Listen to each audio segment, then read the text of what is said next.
Good morning. Welcome to Synced on Air. I'm your host, Angelique Robb, and today I have Kris Kiser with me, who is the president of OPEI, Outdoor Power Equipment Institute, and also the owner of Equip Expo. Welcome, Kris. How are you? Good morning. Good to be with you. Great to have you. I'm really excited to dive into your new awards that you just came home with. Can you tell us a little bit about these awards and the company that that runs the awards? Maybe you You could start bet. there. You bet. The awards are given out by Trade Show Executive magazine. It's an industry publication and industry organization that rewards or acknowledges trade shows and the good work they do. So Equip Exposition in its latest iteration is we're 42 years young here in Louisville, Kentucky. And this year we won what's the most coveted award is the greatest show of 2024, the greatest show of any given year.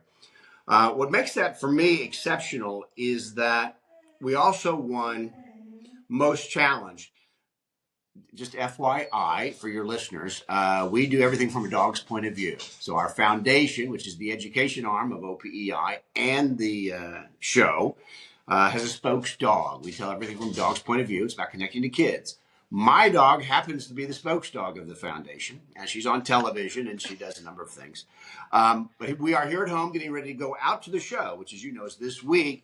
And she's pretty animated because the foxes have been very active outside this morning, and she wants to go back out. So bear with me. I apologize in advance to your listeners because she's right here. You can probably see her behind me making a lot of noise. But the show, again, in our 42nd year, we're sold out 4 years in a row now.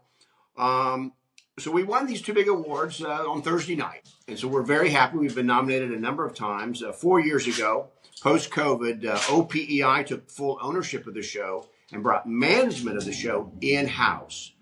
And so what we does have an that office in mean? Louisville, Kentucky. Okay. So that means, yeah, you manage it in-house as opposed to like an event management company. Exactly. And it had an event management company in its inception for 30 plus years.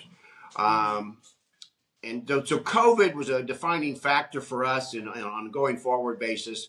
And that's when we restructured the ownership of the show and brought that management in-house, created a staff in-house. It's a year-round operation. So what we also learned Thursday night is last year, our 2-4 show was the third largest show in the country. Now, this is not a public show, Wow. so it's not based on attendance. We're a B2B show, but it's based on square feet. So we're 1.3 million square feet, 30 acres outdoors.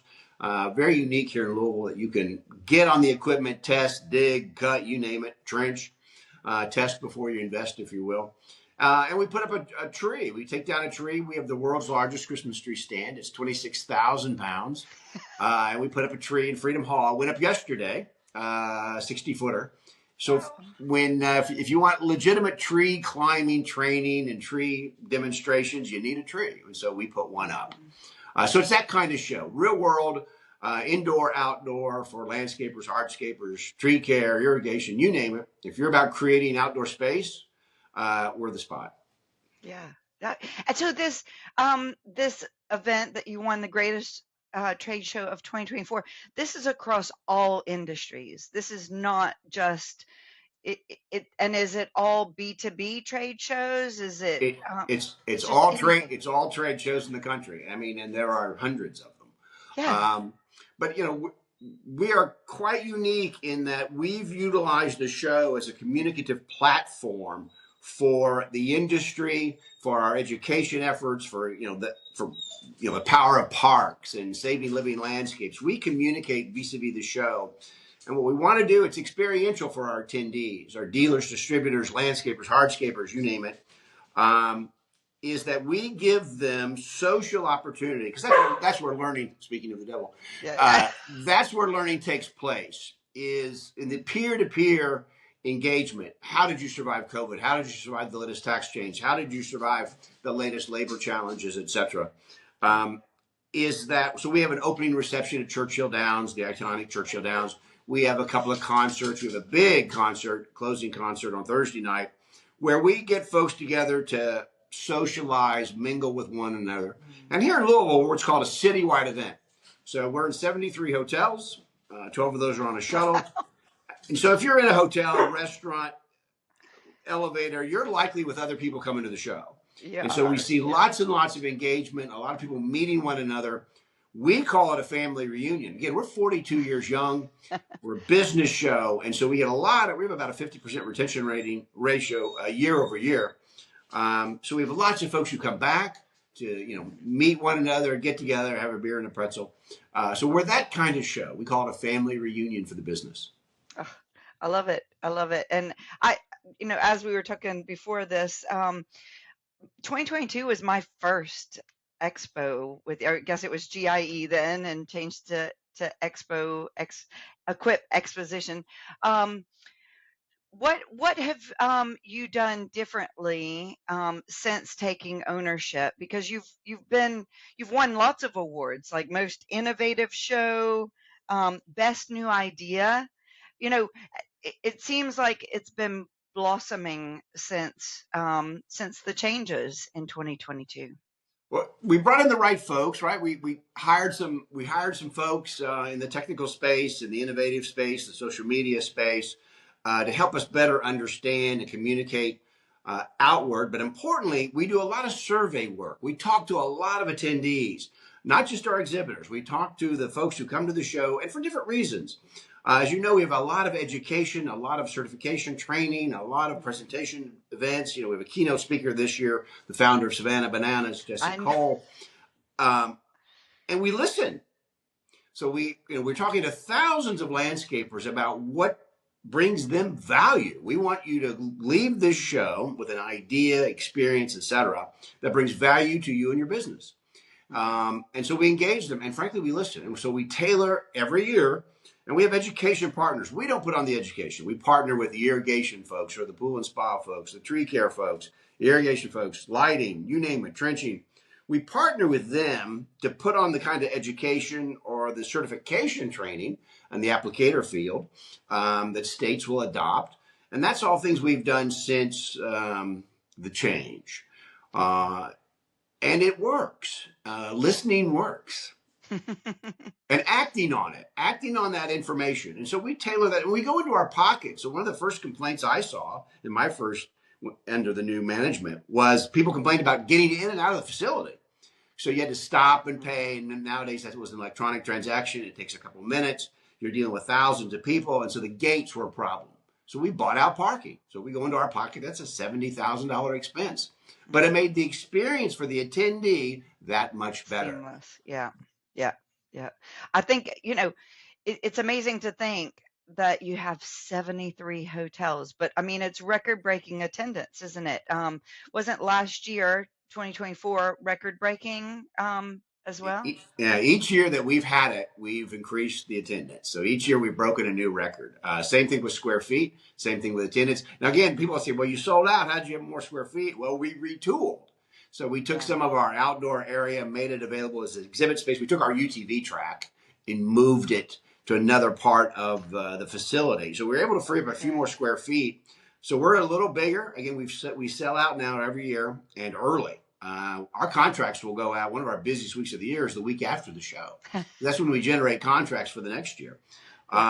And we sell out very, very early, as do all sort of our downtown hotels and the hotels near the facility. So we're one of those shows now that if you're attending, you got a plan. If you've been here, it's a big physical show. You have to have comfortable shoes. You have to have indoor, outdoor clothing. If it's dry, it's going to be dusty. If it's raining, as you can tell today, it's going to be wet. It's a real world kind of thing. And so plus you have some fun. So concerts, Louisville's a foodie town. It's a great place to get something to eat. We want people to have fun while they're here, but at the same time, we want you to leave with a business experience. Yeah. No, I love that about Equip.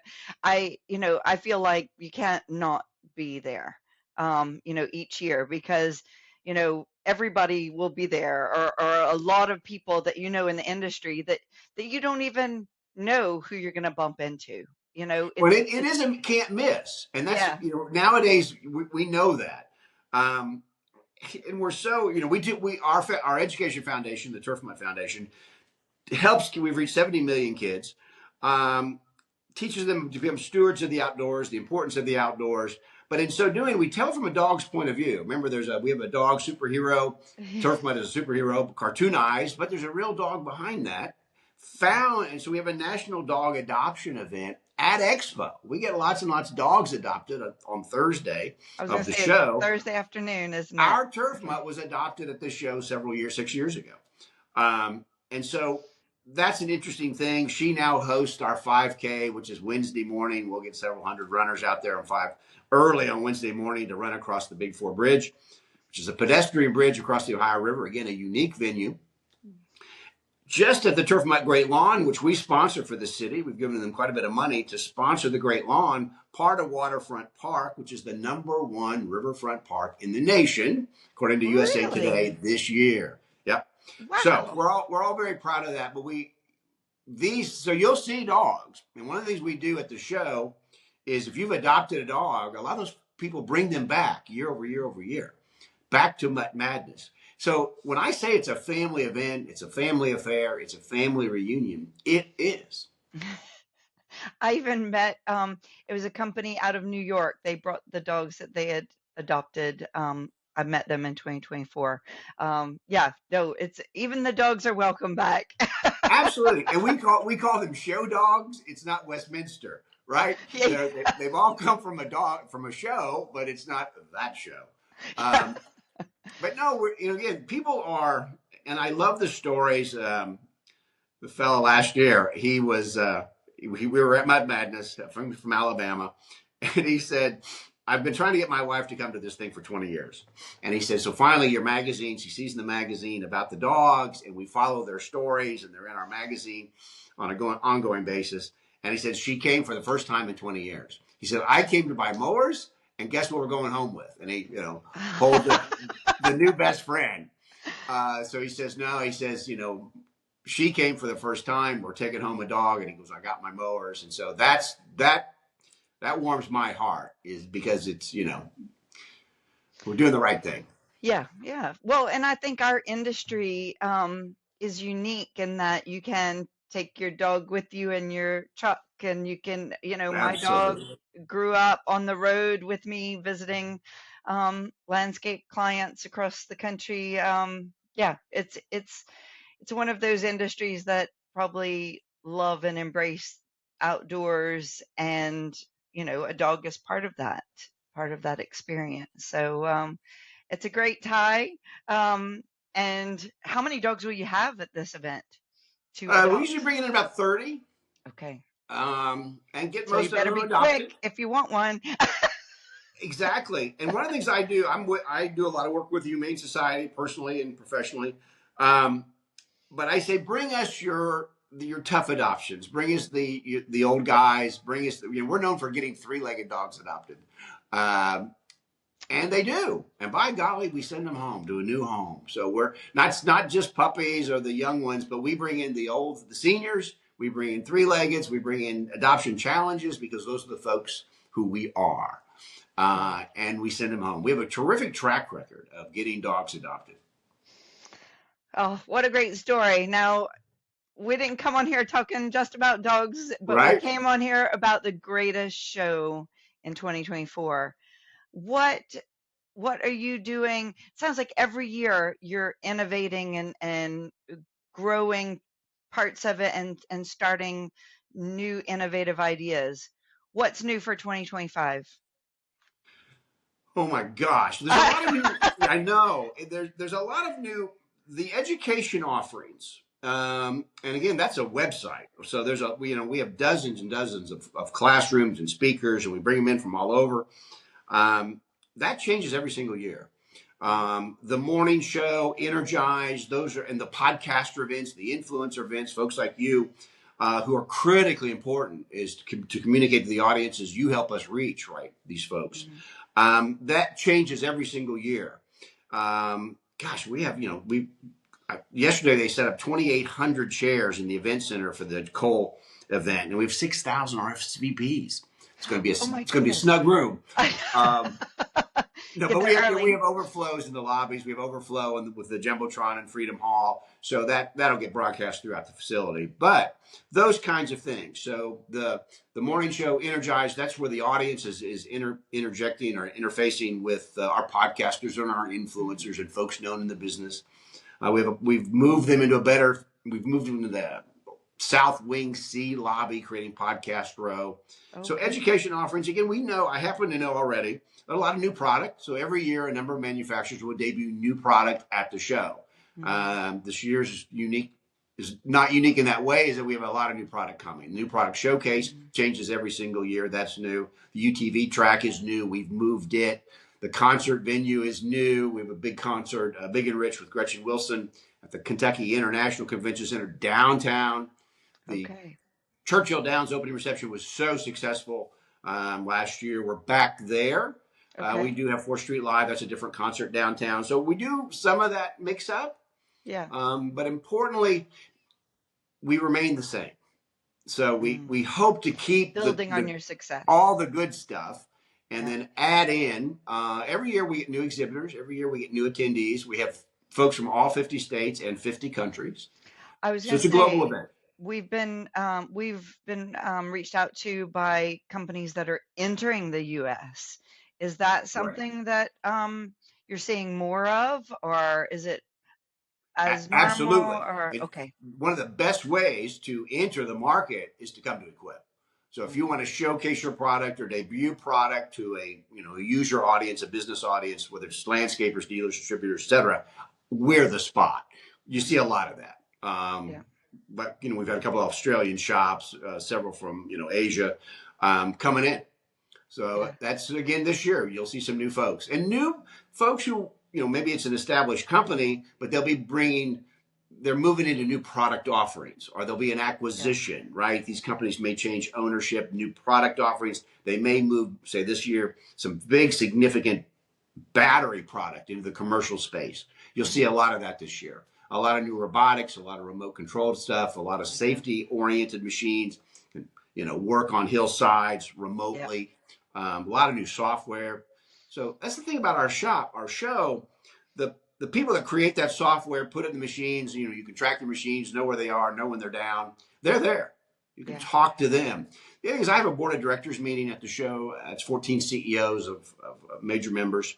They're there. They're at the show. And so if you're at one of the big booths and there's the CEO, and well, why did you redesign this? Why is the chute over here? Well, there's the safety engineer. Here's the chief ANSI standards development guy. It's not just sales and marketing. These are the people that make the machines, help you understand. And I've witnessed it where somebody comes in and says, I'm here to buy X.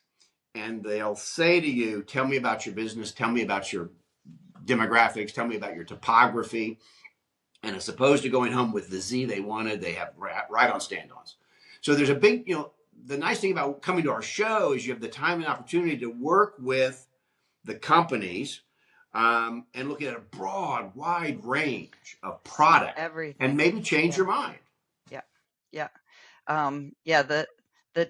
The equipment test of all test spaces. It really is. And again, I've seen it so many times where, well, this is unique, but I've never seen it before. I've never ridden it before. And they say, well, come on. And they'll take them outside and they'll get on it. Literally, they'll cut or dig or trench and a sale is made. And so a unique new skid steer, unique new, you name it. It's going to be there. And so whether it's, a machine is designed for snow and machines designed for trees, for land, you name it, it's there. It'll be there. Yeah. Well, and I think that's what, this is only going to be my, is it third? That can't be right. Yeah, I guess. I've not been to Equip. I've not been in the industry in the U.S. until 2020. So, kind of new for me. Actually, I think 2021 was my first year. But what I like about it is that it is so massive and everything is there, is that I've never made it around the show. And you could see that as a bad thing, but I see it as a good thing. It's actually, I find new areas of the show each year. And because it's so big, it's not like you're going to see the same thing every year. Oh gosh, You're no. And always going to see something new. I get so many calls or phone calls that I do a lot of this kind of stuff, and so people. This is my 18th show, so I've done it a few times, and people say, "Oh, we're going to drive down Tuesday, and we're going to check it out." I'm like, "Don't do that. This is not. It's just not a one-day show. It's No. If you're going to take the time, money, energy to come to Louisville or stay here, take in the event. It's experiential, right? Yeah. So go to an event, go to a reception, go to a concert. Take it in. And as you just described, this is not something. Get online. Look at the classrooms, look at the offerings, look at the keynotes, look at the events. You have to plan your attack. Be sure you want to put in your head what you want. Remember, we co-locate with Hardscape North America, so you've got all the patio guys and brickwork guys and the pizza kitchens and pizza ovens, outdoor kitchens. It's all right there. And so plan of attack. Like, we have a terrific website. Get on that website, equipexposition.com, and you'll get a sense of the show, a feel of the show. But as you've described, seeing it online is one thing, or in the directory or in our magazine. Mm-hmm. Getting it, 1,000,002 square feet is really big. It's really big. Do it all. I mean, I've always been there for the whole entire show, and I've never seen it all. And keep coming back. That's the key. I was going to say, and the Expo Center that you have it in, I think is very unique. And so I think that, there's not many places you could have so much of an outdoor experience as well as an indoor experience. So, really key to the whole event. I should tell your listeners, that's so important. There's only 7 cities that can hold us in the country, 7 venues. All with different challenges. 3 or 4 of those, they involve a stadium, and so you kind of get messed up if there's a football game. But one of the things we're challenged, one of the things my board of directors will look at this year on Tuesday, is our next 3-year rotation, 28, 29, 30, because the building's likely going to be under significant renovation. There's renovation going on right now. There's some disruption on the north side where they're building. But when that building goes up, the west wing comes down. That's on the west side of Freedom Hall. Yep. That's significant disruption. And then we believe if they do, remember, it's a state-owned facility. If they go into what's called their phase 3, where they reorganize the docks, they reorganize the meeting rooms in the B wing, which is where the equipment is, that's significant disruption. And so one of the things we may look at, we love Louisville. It's been our home for 42 years. Our staff is here. I live here now. I still commute to our shop in Alexandria, Virginia, but I've got an acre and a half back there. Oh, nice. That's beautiful. Yeah, so I walk the walk. That's very hard to have in Washington, D.C. I kind of like it here. But we have to look at that in a meaningful way. We love Louisville, but I think in particular 28, 29, we might have to rotate or relocate for 2 years. Why they do this and we're delighted they're doing it. Believe me, we're delighted they're rehabbing the property. It'll be better in the long run, but and so there's maybe a tough time to. Yeah, but when you're 45 years in a place, there are going to be changes, and so we may have to adapt to that. So again, there may be some modest disruption this year, not too much. It's out on the north side of the building where they're building a new structure. But there is some disruption, and there will be now over probably 5, 6, 7 years, depending on how the phases come together. It's one of the largest facilities of its kind in the nation, and it's the only one that has that kind of outdoor space adjacent to the building, where you can walk out the back door and trench. Yeah, it's the only one. Yeah, and so they're making the facility newer, bigger. Yeah. Okay. So all of that. Long term, it will be great for the event, but it's just. But in the short term, there is some pain. There is some disruption. Just like doing anything new in the industry. Right. That's the nature of the beast. And so I do think, and we've gotten so big that we have major members that want to have like a dealer meeting. Well, a dealer meeting can be 5,000, 10,000 people, right? Yeah. And right now we're very challenged in hotel space. We'll Okay. do 34,000 hotel room nights this week. So part of that is if we do rotate, that may allow the manufacturers to host dealer meetings or do things in certain years, right? Okay. So again, my board of directors, that's a decision above my pay grade. I'll be part of that conversation, but the board of directors will decide that likely on Tuesday. Okay. Okay. Gosh, so much happening. Thank you so much, Kris, for coming on. I mean, the main goal is to talk about this greatest show of 2024, which is definitely deserved. We love what you're doing. We go every year. Um, that's not going to change. It's a great experience and so much fun. I lose my voice by the end of it, and my feet hurt, and I have to Yeah, change my shoes often, and you know be me strategic too. with where you go, and so just a great experience. So thank you for building this and growing it and keeping the passion for doing this, because yeah, I mean, I imagine that, yeah, if you don't have the right team, the show could get stale, but you're all obviously, involving the right people. um And you know thank you for saying that. I mean, it is a year-round effort. It is a team effort. I get to talk about it on shows like this one, but there are an awful lot of good people that work very hard to make this. It's a lot of work. There's lots and lots and lots of moving pieces, but it's hard. It's great fun. I can't believe I get paid to do this. But I'm a lucky guy in that way, in that I very much enjoy the job. I very much enjoy our members, real world stuff. We're in everybody's garage, everybody's pole barn. Everybody knows our machines, and we create these outdoor spaces, parks, golf courses, yards, lawns, you name it. And so we're very proud of that. And so this is a great annual showcase for the good work we do, or our members do, and our landscapers do. So it's great fun. I look forward to seeing you. Awesome. Awesome. Well, thanks for joining us on the show today. And look forward to seeing you in person next week. Travel safe. Oh, you too. Okay. Bye bye. See you later. Bye.